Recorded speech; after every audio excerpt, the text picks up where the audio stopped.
Další lekce Podnikatelské akademie ve Frýdlantě nad Ostravicí seznámila její účastníky s umělou inteligencí, konkrétně s mnoha aplikacemi, které jim mohou pomoci v podnikání i běžném životě. Dneska jsem tady měla 25 podnikatelů z Moravskoslezského kraje, z Podbeskydí, a bavili jsme se o umělé inteligenci.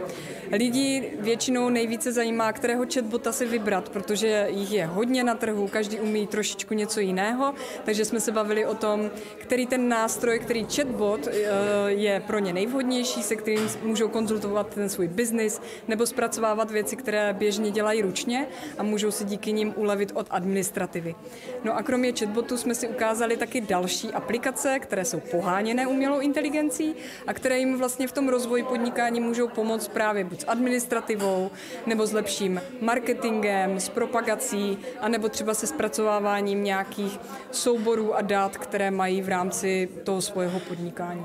Dnes jsme se tady sešli na prvním workshopu k tématu AI, umělé inteligence. Další nás potom čekají 12. března a 16. dubna. Všechny budou k tématu AI. Na tom druhém, který bude v březnu, tak se budeme více zaměřovat na marketing a komunikaci, a na tom posledním AIovském se budeme zaměřovat zase na automatizace a takové jako zvládání rutinních úkolů.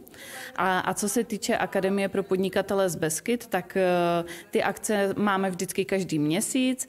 V květnu nás potom čeká téma rétorika a umění mluvit, a určitě bych doporučila všem zájemcům, kteří jsou podnikatele v Beskydech, tak mohou se přihlásit do diáře podnikatele, což je taková aktivita, kterou děláme letos už po třetí, bude to 3. ročník, kdy vlastně představujeme místní podnikatele formou fotek a zajímavých rozhovorů.